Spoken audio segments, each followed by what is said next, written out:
Yes, hello everybody. I think we're slowly coming back from the coffee break.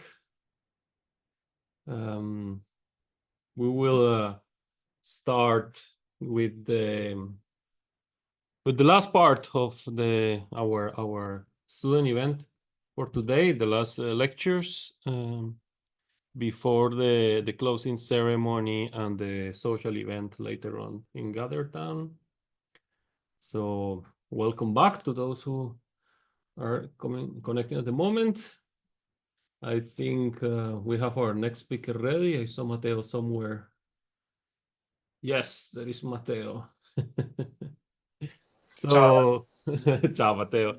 So then, please allow me to introduce our next speaker. So this next session will be given by Matteo Barbarino. So Matteo is a fusion is one of the fusion responsible person at the IAEA, so that's the International Atomic Energy Agency. And Mateo's been at the IAEA since 2017. He is coordinated and he coordinates many different fusion-related activities in IAEA. Most recently, he curated two documents that were released by the IAEA at the ministerial meeting in Italy. So that's the fusion key elements and the world fusion outlook. And like I said, he's involved in many things, and also he's involved in fusion activities online and related to fusion education, and that's why he's gonna be here today presenting one of the initiatives that he curates personally and that are part of the IAEA's tools, online tools for fusion education. So, Matteo, the floor is yours, and thank you for being here with us today. Thank you, Dario. I see you have the book that we published together Yeah. behind you. So glad to see. This was a very successful cooperation between FuseNet and the IAEA. So I prepared something light about featuring the fusion outlook information. I was tempted between presenting more about the IAEA work, but I thought maybe for the audience, for the students, it would be more attractive or more interesting to hear more of a overview of the fusion landscape, the current fusion landscape. So some what is happening with the recent progress results, but also the investments we're hearing. So it's going to be the presentation. I hope that it fits well in your program. Yeah, I But think it will. If you still mention the tools that you have available, that's also fine. But yeah, of course, go ahead. I'm happy to. yeah. So as Dario already mentioned, we published the second edition of the Fusion Outlook. It's available online. Here there's a QR code. Before you start, just let me tell you that you are not in full presentation mode. What about There you now? go. There you go. So this was published a couple of weeks ago, November 6th. So it's up to date. The QR code will take you to the presentation, and I will also put the link, the URL on the chat. So very briefly, the International Atomic Energy Agency is usually referred to as the nuclear watchdog. Yeah, we are the safeguarders. We have the safeguards, verification mandate. So we make sure, the agency makes sure that nuclear technology is not diverted for non-peaceful applications. So that's the core of our mandate. So that's why we are known as the nuclear watchdog. But the agency was established for two reasons, actually. One is control. So that's the dual use of the dual purpose or the dual mandate of the agency. One is indeed control, but the other one is promotion. So promotion of the atoms of promotion of nuclear technology. That's why our motto is atoms for peace and development. And you know very well, nuclear energy is a force of peace. It can produce, of course, energy, electricity, but also it also has non-power applications in food and agriculture and human health. For example, radiotherapy, nuclear medicine. Radiation technology also has lots of different applications. For example, non-destructive techniques is one of them. Neutrons can be used for energy production, but also for many other applications. So maybe a less known part of our mandate is indeed this what I'm just describing now. It's the non-power application of nuclear technology, and this aspect of all promotion of nuclear technology, not simply controlling it. So when you think of fusion, fusion energy actually cuts across all these three areas, right? Fusion energy applies to nuclear energy. So fusion is a production of energy. The ultimate goal is to produce energy, electricity. So similar to nuclear fission, fusion energy can also have non-power applications, right? You can produce neutrons also via fusion reactions. Ultimately, you intend also to produce, for example, hydrogen from fusion. Use it for desalination. So but more and more as we enter this energy domain of fusion, more as we start to think more of fusion as an energy technology. Of course, new aspects are coming into focus, like the safety considerations, the security considerations, and certainly we'll need to think about the non-proliferation aspects of this technology. So that's just a background, a slide, just some information, some background information about the agency and how relevant is fusion to the work of the International Atomic Energy Agency. Today, what we do in this area is as Dario already mentioned, is very broad. We are recognized as the convener for the fusion community, so we host large-scale international conferences or workshops, events, technical meetings. We more and more involve also private sector representatives. As you know, the fusion sector community is increasingly expanding to the industry. We build partnerships across with various institutions, including FuseNet, and together with these partners, we then undertake specific activities. So, for example, there's some specific partners with whom we work on capacity building, education, and training, like FuseNet, for example. We coordinate research projects, so we also focus on the pure applied R&D. So we have a few research projects that we fund in fusion. The agency also maintains very important atomic and plasma physics databases. You might have used some of these databases for your modeling or simulation. And there's also a new set of activities that have recently become more and more important for us, like I mentioned earlier, focused on technological aspects, so including safety, regulatory aspects of fusion, and socioeconomic aspects. One of these new initiatives is the establishment of the World Fusion Energy Group that also Dario mentioned, which we convened 2 weeks ago in Rome, and that is meant also to give some political support to fusion.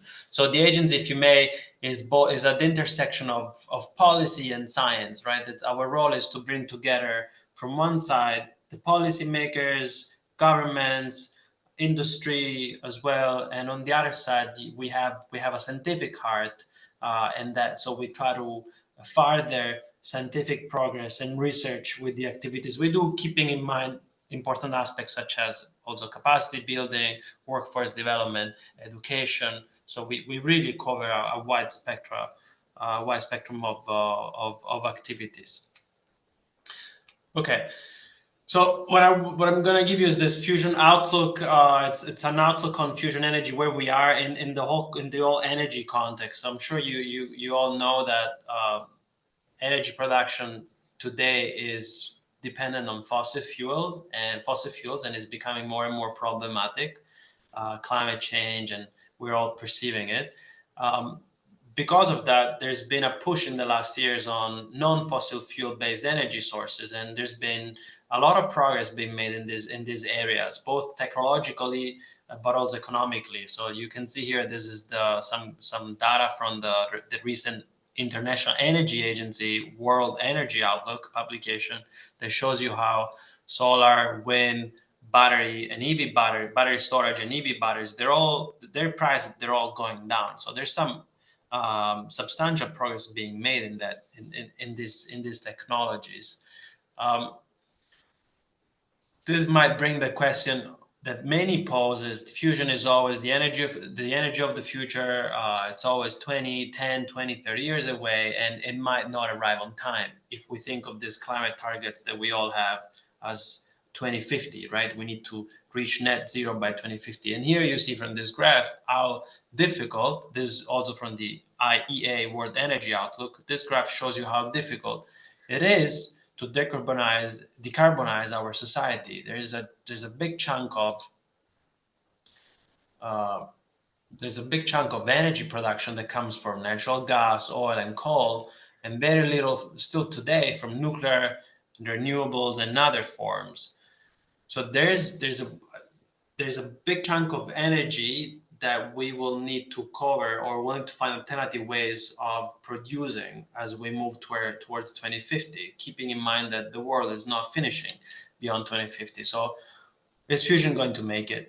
So the argument I'm going to build is, first one is the progress that I'm sure you're familiar with. So I'm going to go very quickly. And like I said, I wanted to keep it very light, but I thought maybe it would be useful for this stage of career or study in which you are, for you to maybe get this 360, this full perspective on what is happening right now in the fusion sector.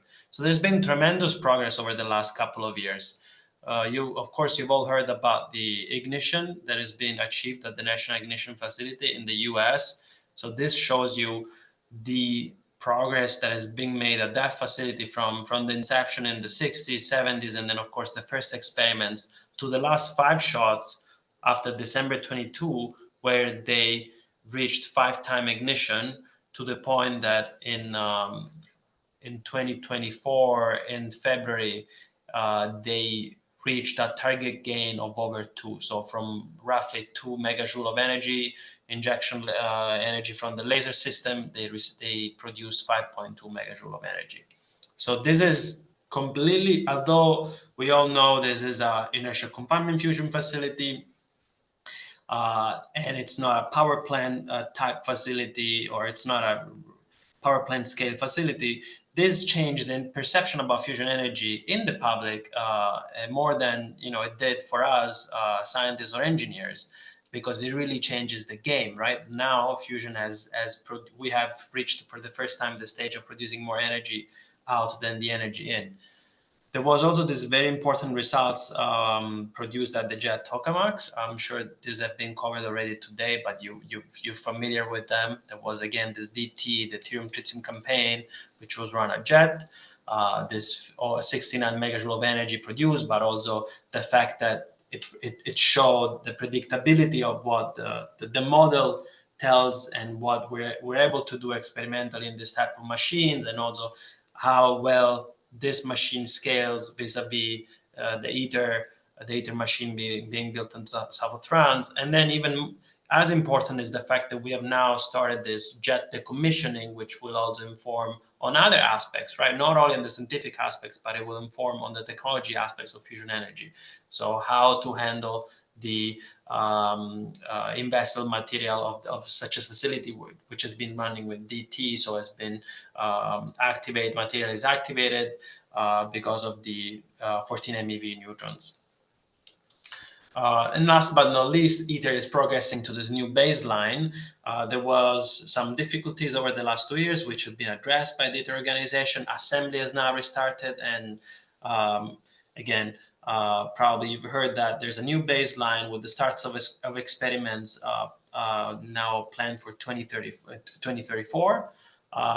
However, it will very quickly go into a full magnetic and plasma current operation. So they will skip the phased approach of the previous baseline, and basically they will start with DT operation in 2039 compared to the previously announced 2035. So they've been able to really manage to squeeze as much as possible the timeline and manage the delay that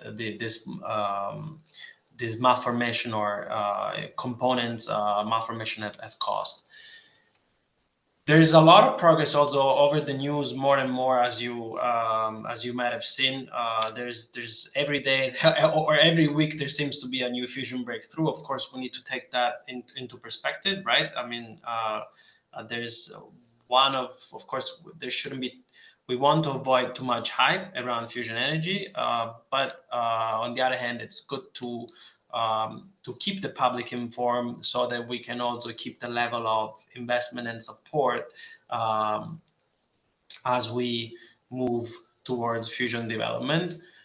So some of the recent important results achieved at machines around the world are given in these slides. So K-Star achieved steady state, high confinement, long plasma operation for over 100 seconds. The East Tokamak likewise achieved H mode for long plasma over 400 seconds. The JT60SA tokamak in Japan produced its first plasma. And these are all places that for you, they might be interesting to think about for your future, right? Even for applying for jobs or for postdocs or for PhDs. So these are all fantastic facilities that are now operating, and they are really at the cutting edge of fusion technology. D3D in the US have completed over 200,000 shots. There's this new machine in Italy, the DTT tokamak, which is in the design phase, and there will be an immense need of workforce for bringing this machine to completion. So another opportunity for you to get involved with this project. Likewise, West has now moved to a tungsten diverter. They reached plasma. They produce a plasma 50 million degrees for over 6 minutes. So this West, as the machine that preceded West, Torre Supra, they've always been focusing on long pulse operation. And there's new machines being developed by private sector companies. So there's CFS in the US. They're now constructing their machine. The vacuum vessel has arrived, and I think a couple of days ago they announced that they have now tested also the central solenoid with HDS magnets. ZAP Energy, they produce also plasma electron temperatures of 10 million degrees, so fusion relevant conditions. And there's this company in China called Energy Singularity, which is also a tokamak with HTS magnet that produces its first plasma. So if you might also think of getting involved with some of these private sector companies as you move with your career. So there's a new fusion ecosystem that it's kind of new to everyone, to be honest, even for people that have been, in this business for longer than I have, or newcomers. So it's all new for us. We used to have a strong focus, I think, from the 90s or the early 2000 onward. There's been a strong focus on tokamak development. But what we're seeing today, it's because also of this new private sector companies, is that there are more devices being developed or designed focused on different approaches. Of course, there's a new interest on stellarators because of the advances that have been made both on the physics, but also thanks to high performance computing or simulations. These breakthroughs have opened doors to different designs of the stellarators, and also faster iterations of the possible design approaches. Similar, the results of the National Ignition facilities have boosted interest in inertial confinement fusion, so both in laser and inertial confinement approaches. And alternatives, pinches, FRCs, all these companies are focusing on this type of concept and approaches because they're more economical for them to develop, right? Because they're basically smaller, and they're also a better bet, if you may, for a startup. Some of these concepts, in fact, although they have the physics is somehow less developed or less proven, from a technological side or from technological, economical, and maybe also policy or regulatory aspect, some of these concepts, they might be more advantageous For example, you might have heard some of these companies are focusing on developing non-DT machines, and that's trying to avoid the necessity of tritium, which is radioactive, the fact that you produce 14 MeV neutrons. So that's why we're seeing a surge of alternative concepts.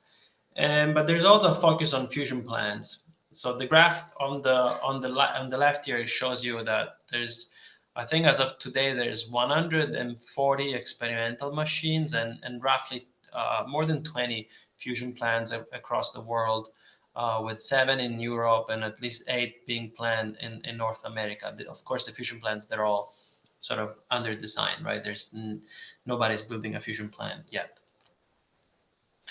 And totally, the fusion machines, fusion machines being developed or under construction or in operation, they continue to grow. We were tracking since 2021, although this was a collaboration we had with FuseNet. We've been tracking fusion machines, and whereas we had 119 in 2021, we're now at about 160. So total number of machines keep growing. There's also 30% of these machines are now privately owned, so they're owned by private companies. 70% are owned by public organizations. 63% of them are under operation. And like I said, 88% are experimental machines, and still majority, most of them are tokamaks, but now there's 28% of alternative, 8% laser inertial, and 14% stellarators or heliotrons. And all of this has also been motivated or boosted by investments. There's been growing investments both in the public and in the private sector. So if you only focus on the last 2 years, 23, 24, there has been announcement in Germany, in the Republic of Korea, in the UK, and in the USA for additional funding towards fusion energy development. Germany announced 1.4 billion over 5 years. South Korea announced roughly 1 billion over 10 years. The UK have announced 0.8 billion over 5 years, and the US announced a record-breaking 1.5 billion investment in 2024 for fusion. Of those, 690 million of this are towards ICF, so inertial confinement, which is both national nuclear security, so it's both defense and energy. In the private sectors, we've seen more and more investments. There is now a total of $9 billion invested in private sector companies. The number of companies continues to grow. So this is from the Fusion Industry Association. There are now about 45 companies tracked by the Fusion Industry Association. There are companies in many countries, in Canada, US, in Europe, Israel, China, Japan, Australia, and even in New Zealand. The company in New Zealand made the news a couple of days ago because they started now operating their dipole.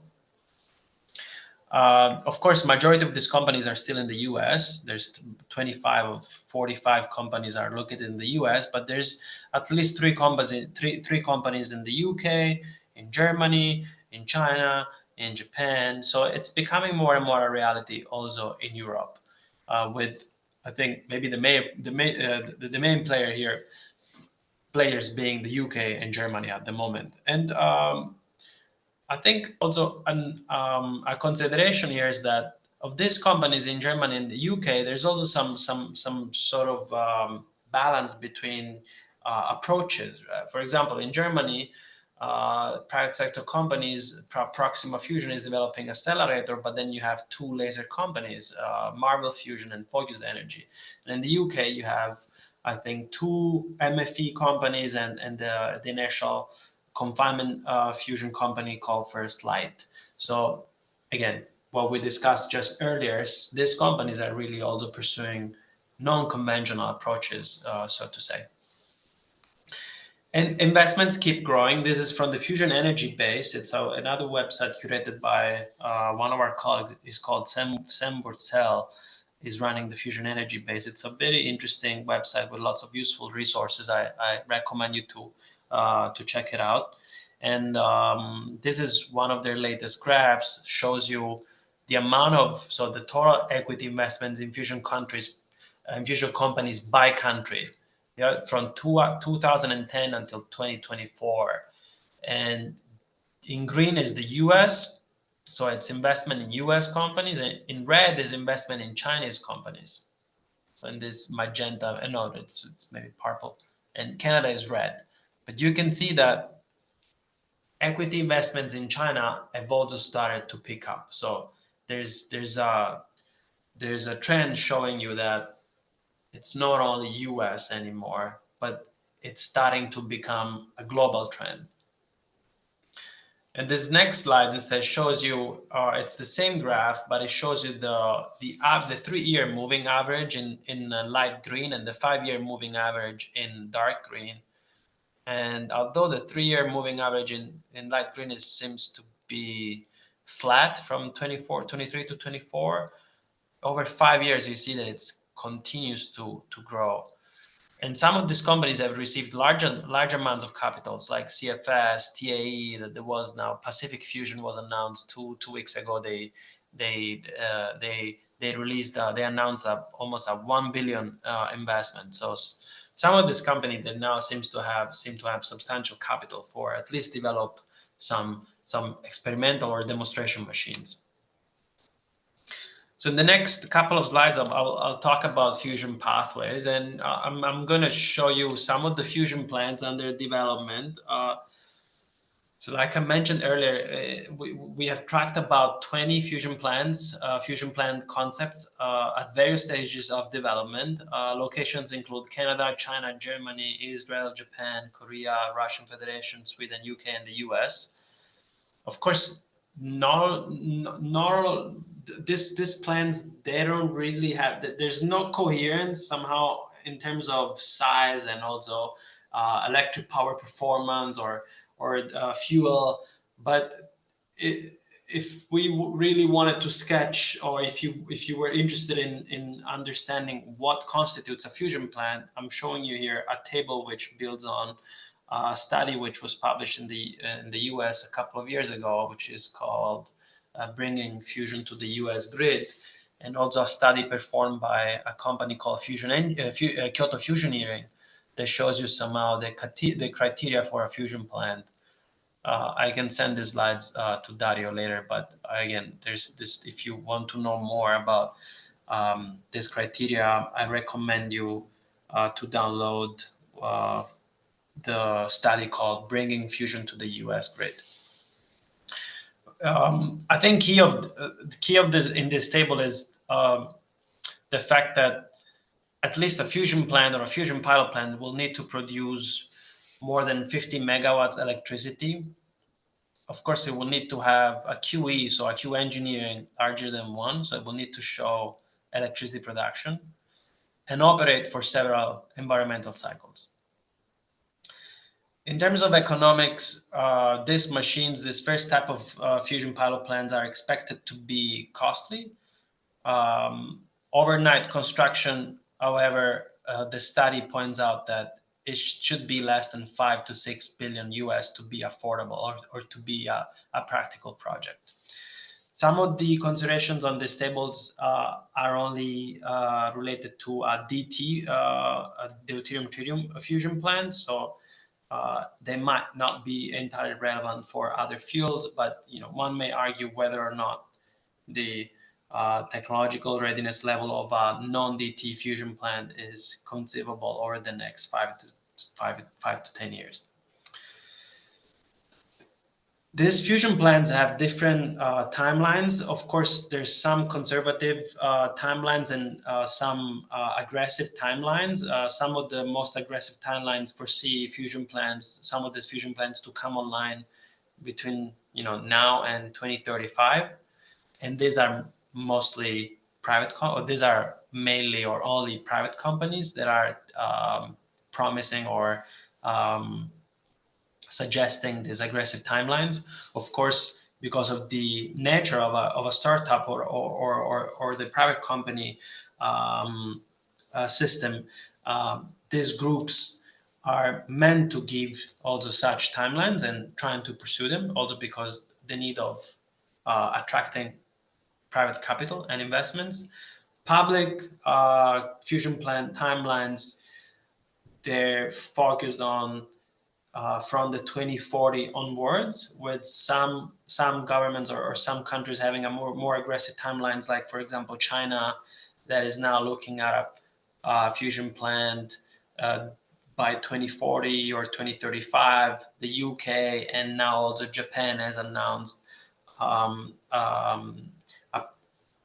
R&D project for achieving electricity production within 2035, 2040. And the US as well, with their bold decadal vision, right, that aims to have electricity on the grid within 10 years.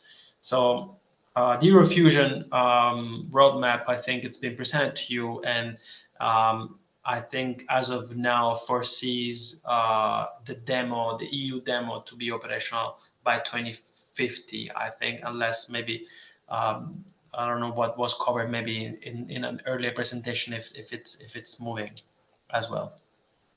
These plans have different they follow different approaches, but I've covered that already. Some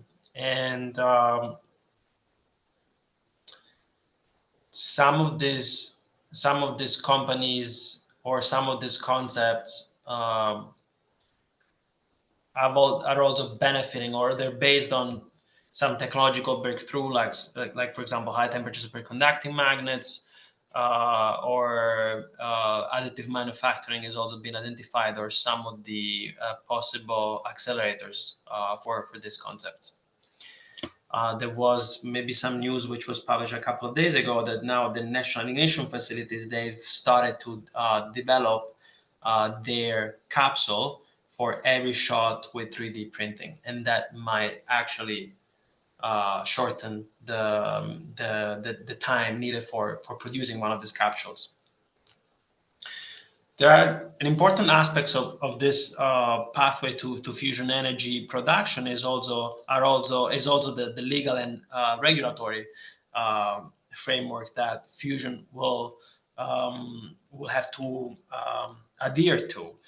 And over the last years, there's also been some progress, and there's been more and more. We're seeing more and more focus on this legal and regulatory aspects in several countries. For example, the UK and the US